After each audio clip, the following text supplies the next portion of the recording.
I saw Sound of Freedom tonight. It's not The Sound of Freedom, it's just Sound of Freedom. That's a very important distinction to make. I typed in The Sound of Freedom into Fandango to buy a ticket, and Fandango was like, "What? The Sound of Freedom? Why, there is no such film." And then I thought, oh, yeah, it's just Sound of Freedom. And so I typed that in, and then suddenly Fandango's like, "Oh, The Sound of Freedom? Well, that's a horse of a different color."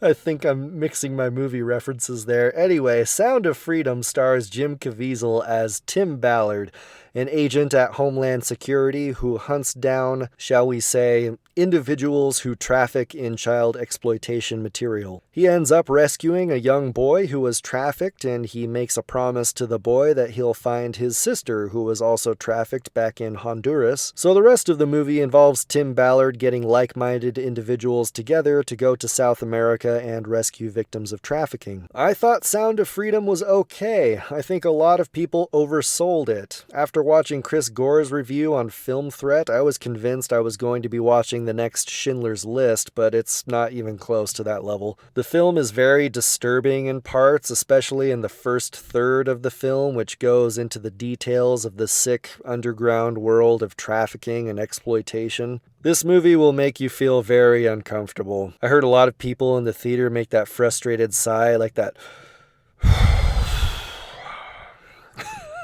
that sound of disbelief. Like there was a family with a kid, probably 8 years old, that got up and left after the first 20 minutes. So yeah, the camera work and music and sound were all very effective in the first third of the movie. The film crew does a very effective technique where something happens and then the camera will just linger in silence for too long.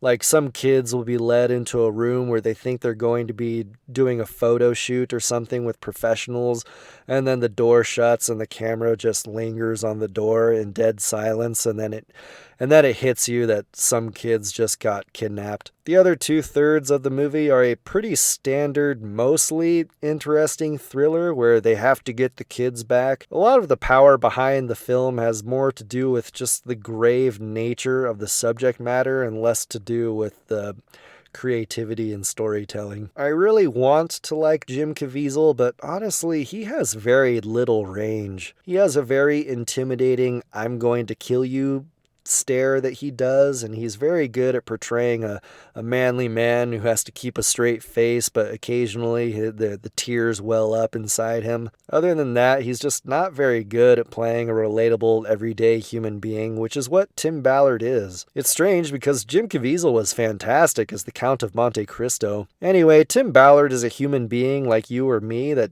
happens to have done some extraordinary things, but Caviezel seems to be playing him more like Batman or John Wick, which I didn't like. Bill Camp is the surprise star of the movie. I'm not going to pretend like I knew who this guy was before I saw Sound of Freedom. I looked him up on IMDb, and his page is an exercise in, oh, he was in that movie? I had no idea. He plays a former cartel member turned child rescuer, and he puts on the most dynamic performance in the movie. He's funny and dangerous and fast-talking, but he also has a great moment where his street-smart wheeler-dealer facade comes down and he very emotionally explains why he's doing what he's doing. Two big problems I have with the movie are the lack of character development and uninteresting dialogue. We learn very little about Tim Ballard the man, other than he has a family and he wants to rescue kids. There are very few candid scenes where we have human beings having human conversations. All the dialogue is very technical. We have a problem. How do we solve the problem? Well, we can do this. Well, that didn't work. We'll have to do this instead, etc. There were many moments in the movie where they could have had some of these great candid conversations, especially with Tim Ballard and his wife. We needed to see more interactions with Tim and his family so that when he is in danger, we honestly feel something for him. There is a lot of unnecessary controversy surrounding this movie. Some mainstream media publications are deciding to make this movie political. I thought a lot about discussing that in my review or even making a separate video, but all I'm going to say is that many in the mainstream media do not like productions from faith-based studios like Angel Studios because they know who the primary audience for this movie is, and honestly, they just hate you. They think they know who you voted for, they think they know what you stand for, and it's antithetical to their political philosophy.